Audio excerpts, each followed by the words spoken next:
Hey, Hey, how are you? good. How's your day going? It's going. I just All had right. I don't know, an 8-hour meeting talking about election policy. Okay. Exciting. Well, anything come out of that you'd like to talk about?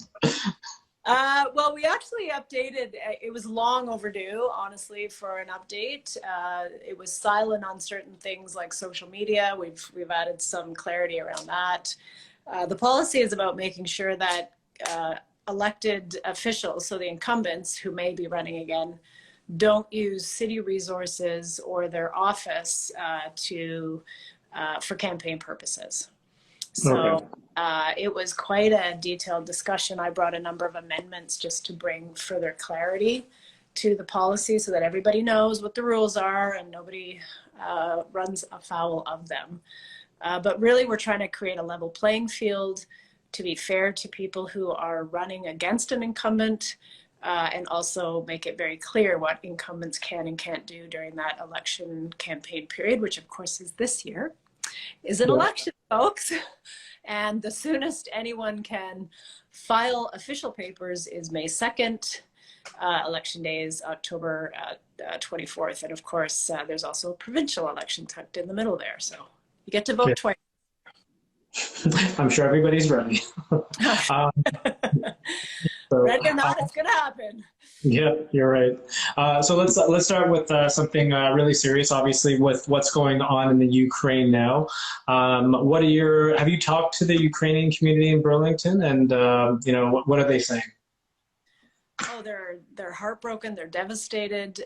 We have people who fled World War II that live here now, that remember what it's like to live in a war zone, that have family or extended family who stayed there. There are people that have relatives in the Ukraine. I mean, it's terrifying. It's heartbreaking to see those families separated, to see the casualties, human beings that are dying because of this egregious act of war. And we've done what we can here. There's certainly a lot of organizations that you can contribute to help in the cause, and those are listed. I know a lot of the MPs. I've shared some of that information so people can help. We are flying the Ukrainian flag at City Hall until this conflict is over. We are lighting the pier in the Ukrainian colors until this conflict is over, unless it's already being used for another pre-arranged community event. But it'll revert back to those colors. And one of the most, it was just like tears at your hearts. Somebody who lives here took a picture of the flags and the pier all lit up and sent it to her relatives in the Ukraine, saying, Burlington standing with you. And that she said that gave them so much hope to see that the world and Burlington, our place in it, is standing with them. And it just it matters. It may feel like, what more can we do? We're lighting up here, but it matters. It is a symbol of our support for them, and it really made a difference. So that was just wow, to get that. That's amazing. We're going to switch gears a little bit here. The questions I get are from viewers, journalists, and myself. So this is a viewer question. Oh, there's Boston. There's Boston. Did I get the name right? You did. Okay. There must be a delivery. Anyways, carry on. Okay. This is from a user, a viewer. When do you think mask mandates will be over for kids and adults and pretty much everybody? Well, so let's start with the fact that there are 3 different levels of government right now that have a policy around masks. The province has one, the region has one, and the city of Burlington has one. And regardless of what the city may or may not do, or the region, the province is the big daddy of us all. So we really, regardless of what we do, if it's still there at the provincial level, it's still there. So what we are hearing from the provincial level is indications that maybe right after March break, there might be some lifting depending on how the health indicators look, and that it would be simultaneously lifted in schools as well. City of Burlington mask bylaw right now is set to expire at the end of June, unless we revoke it sooner or within 5 days of the province lifting theirs. So that's automatically built in. So if the province lifts theirs right after March, if we do nothing, ours is going to be lifted within 5 days of that. So we could do it sooner if we wanted. We are not contemplating that. But we could extend it if we felt there was a need. The regional mask bylaw is set to expire in April. So they would have to, and they don't have that little or within 5 days, that natural expiry. So if the province lifts it, we would have to take some action as regional council to lift that bylaw. So you've got, the 3 levels of government that would all have to be aligned for you to not have to wear masks, or potentially, even if the province lifts it, there could be restrictions at either of those levels. But at this point, both the region and the city are looking to, as much as possible, closely align with what the province is doing. Okay, awesome. And have you been to a restaurant yet without showing your vaccine passport? Yes. Okay, you have to think about that. Yeah, I went to a coffee shop actually on March 1st, and it's funny. I didn't realize until somebody said, you don't have to show your vaccine proof, and it's like, oh, that's right, I didn't. Yeah. Anyways, it must have felt weird, but yeah, I've done it a couple times. It feels great, and then the restaurateurs love it too. Saves them so much. Yeah, and so city facilities as well. So we aligned with the province. We could have, and businesses, organizations have the ability to continue to require that if they individually choose. I haven't heard of a business in Burlington that is going the other way. There may be some, I just don't know if they are. My experience is they are all aligned, and City of Burlington aligned with the province as well. So we no longer require proof of vaccinations to enter our recreational facilities. Awesome. All right, so here's a question from one of our writers. Tell me about the long-term plan to build a pedestrian bridge over the QEW east of Brandt Street. So that is in our Integrated Transportation Master Plan, otherwise known as our ITMP. Okay, all right. That area is sketched out for across either under or most likely under, but could be over or an enhanced crossing, and not just there. We want to make sure that there are no barriers between north and south from an active transportation standpoint. So but it would have to be funded. So it's identified as an area that we would like to see a crossing. But we're still working on our transportation master plan. Okay. You said it could be a tunnel too then. I think so. I'm not an engineer, but Okay. we do have some that go under, right? Like we have underpasses and overpasses here in the city. Okay. Burlington made it easier for restaurants to have patios. Is there any plans to kind of do anything more for the restaurant industry to ignite kind of people getting out? Yeah, so we waived all the permit fees again. So that's our contribution to our restaurants, because we know they're still struggling. It's going to be a long recovery. We streamlined the patio process, and we've also reduced the required insurance. It's usually around $5 million. We put it down to $2 million, and for some of our restaurants, that's a savings on their bottom line, anywhere from $5,000 to $40,000 a year. So that's huge, that one change. It's all about managing risk, right? If there was a big event and it was over that amount, the city would have to cover the difference. But we've been in this for 2 years, and all is good. So that's some immediate things that we could do that literally leaves money in the pockets of our restaurants. But we also know that there needs to be work to put our minds together on a long-term recovery. So the patio program is one example. It's a temporary program, but we need to look at, okay, what can we make permanent going forward? And that's just one example. So the Restaurant Association, the BIAs in Burlington, as well as our ECDEV, are very keen on convening a working group or a roundtable of some sort to really dig into what can all of us together do to speed the recovery. And that could be, well, it will be a number of things. Part of it, I'm sure, will be advocacy to other levels of government, and some of it will be what can the municipality do as well. So those conversations are yet to come, but that will be this year as we start to plan for a post-pandemic future. Awesome. Metrolinx dropped a doozy on you guys, a $110 million bombshell on your lap, the Burloak underpass. What is the city doing about this? And I read your Instagram story, so I kind of know what your thought process is, but can you explain it?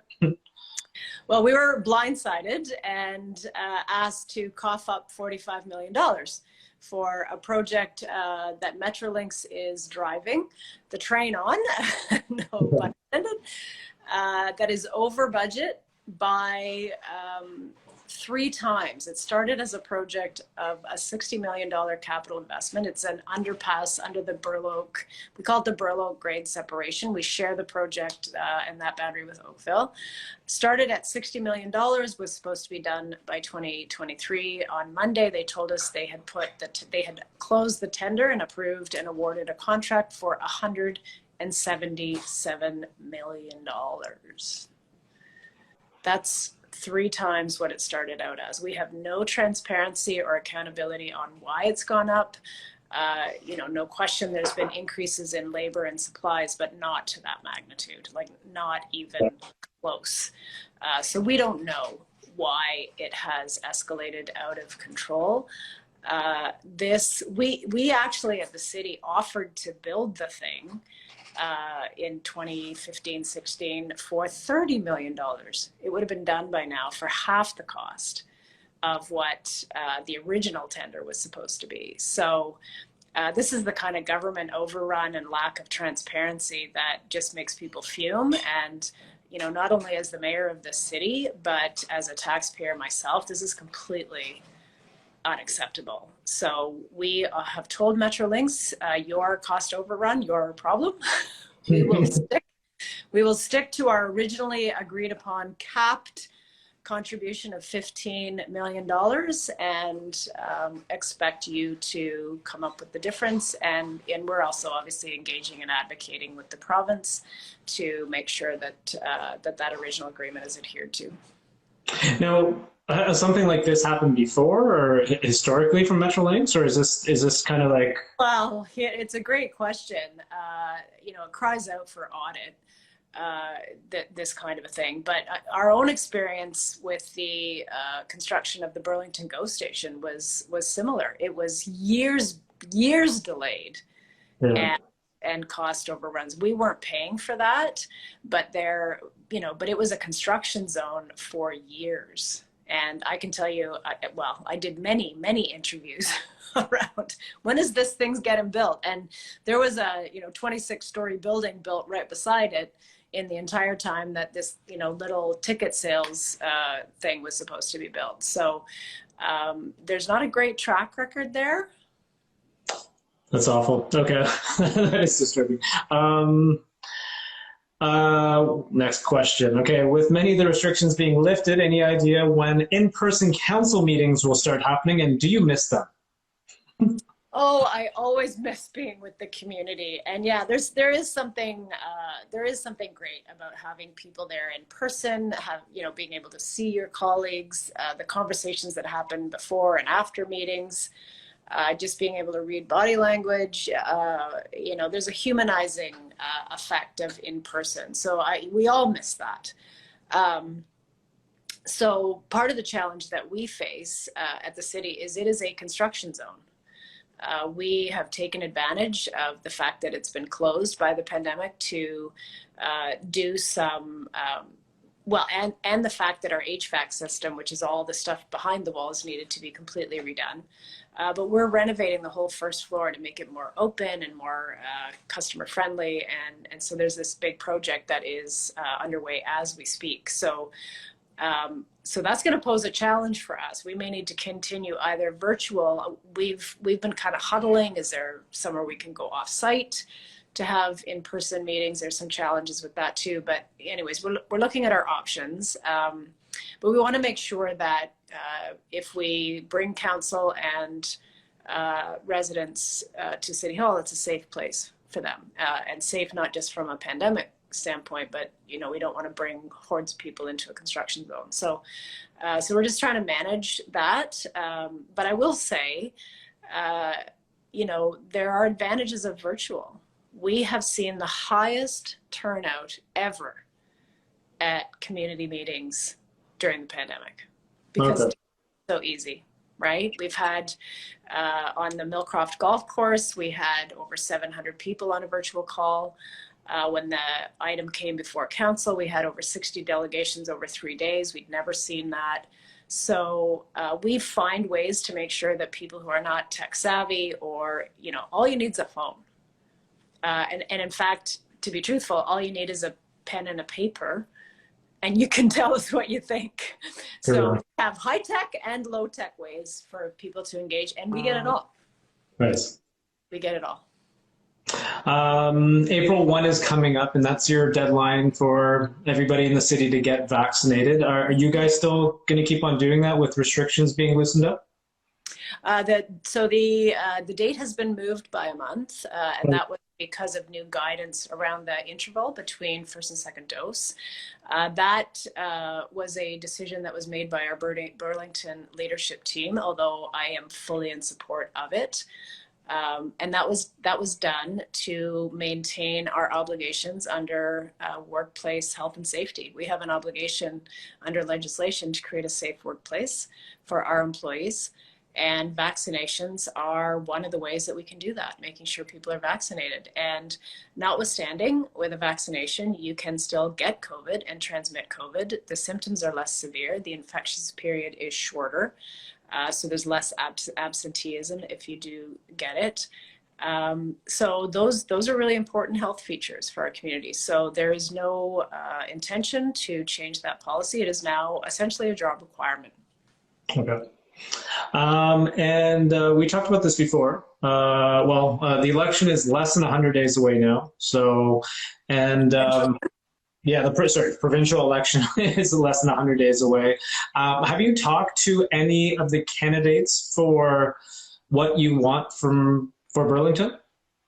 I have, and I book meetings with all of them. So not all are nominated, as you know. So we had a curveball here in Burlington. The Conservative MPP has now thrown her hat into the ring for running for regional chair. So we don't know who the candidate will be there for the Conservatives in Burlington. I have met with the NDP candidate.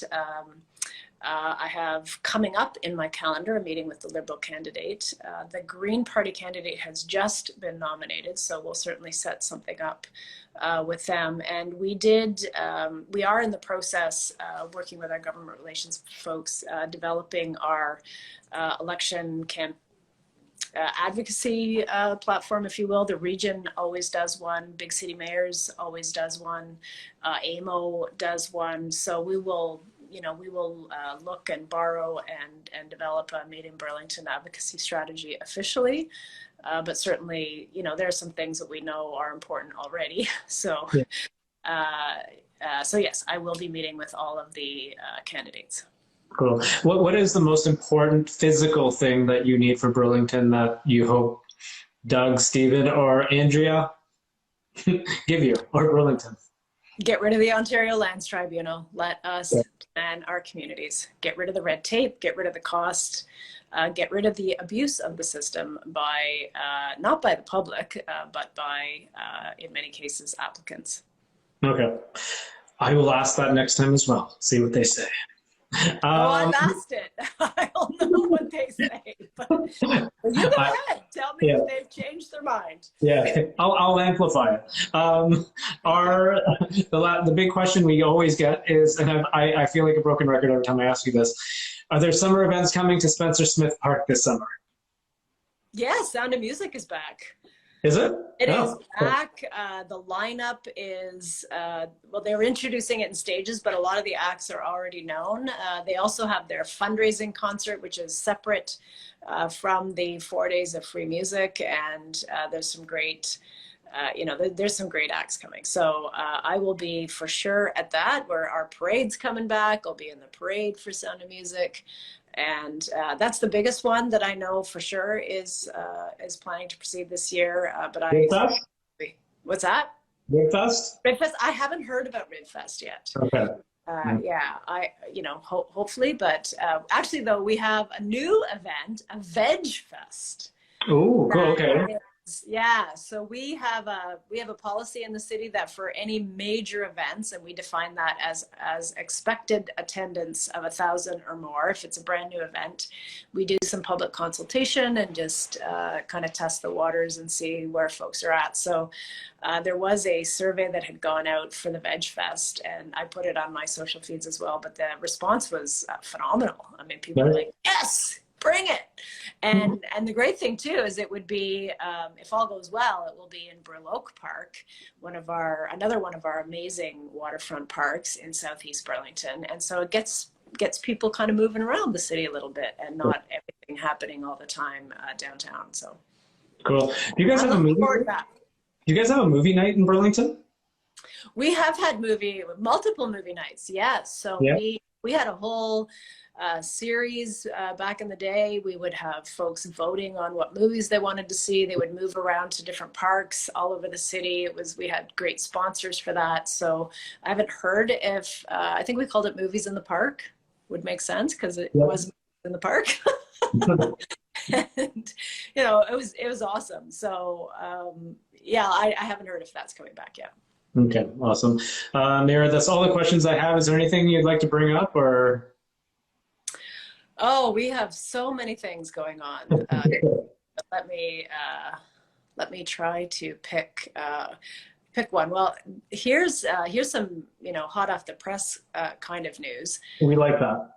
Yeah. So, as you know, at the region of Halton, we are going through an exercise of planning our growth for the future and dividing up.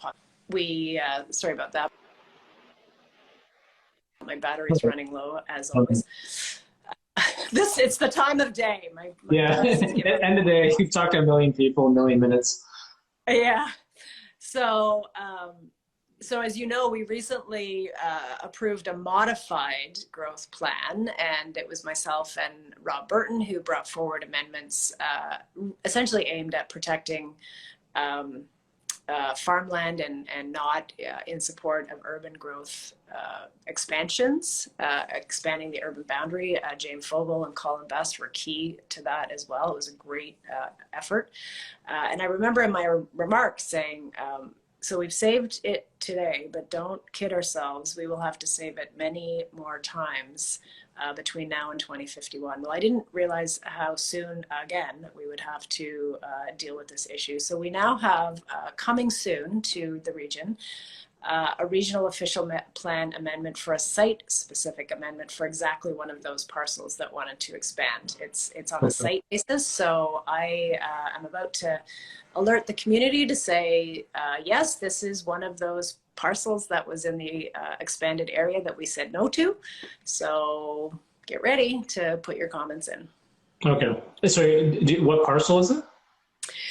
I believe it's Milton. It's one of the employment area expansions. Okay. We just got the notice, so I will have more for you maybe next week. Okay, no problem. Okay, thanks for that hot off the press stuff. So I appreciate it. There you go. I'm sure my journalists that are watching, they're like, ask more, Khaled. So I'll see. Yeah, I'll see what I can. I'll see what I can put out on my social feeds soon. We're in committee this week, so it's a big week. The other thing that we're doing is revising our private tree bylaw in the city. So we implemented a tree bylaw, I'm going to say about 2 years ago. And we found that it was kind of a complicated process. It was slow and extremely expensive. And our goal isn't to, punish people who want to take down a tree. We want to discourage it, but we really want to make it an easier, simpler, cheaper process, and also put in protections that would deny a permit to take down a tree, which we didn't have in our policy. So we will be discussing a new and improved tree bylaw tomorrow. I think a lot of the changes are probably fairly well supported by the community and council. They actually do what might seem to be counterintuitive to each other. They have stronger tree protections and make it cheaper and easier and faster. There you go. It worked. There works the magic. The other thing that we are talking about is a proposal from our staff to put feminine hygiene products free in city washrooms. Okay. This was something that two local young women in our community, they started an organization, the Pink Project, to advocate for that. They came to us in budget last year, so we asked our staff to look into what it would cost. This is really an issue of equity. It's an issue of inclusivity. You know, when we go into washrooms now, nobody pays for soap or toilet paper. Why would you pay for feminine hygiene products? And they gave us some research that there are women who sometimes can't afford those products, or they have to choose between food and products. And the average woman will spend $9,000 a year. There you go. So this is something we can do to really make, really bring some equity to the services that we provide our community. If you don't pay for toilet paper, you shouldn't pay for tampons, right? So we're going to put that in, I think it's 60 washrooms. Staff can incorporate the costs into their budgets, so there's no additional cost to the community. We'll see how it goes. Awesome. Okay. But yeah, that'll come tomorrow as well for decision making. So I'm really happy to see that.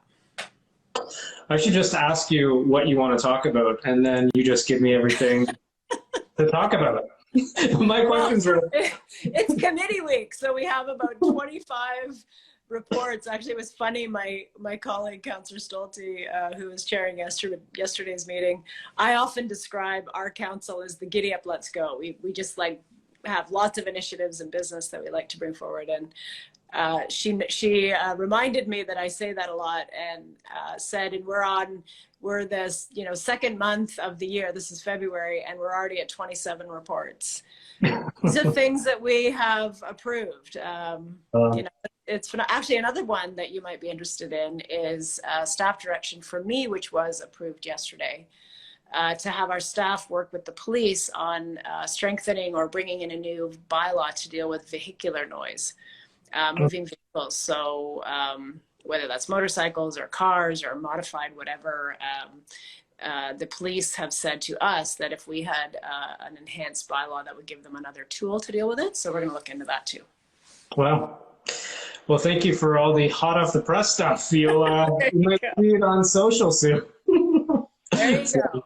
All right. Well, I think let's save your battery life, and I'll catch you next week. I'll catch you later. Take care. Bye, Mayor.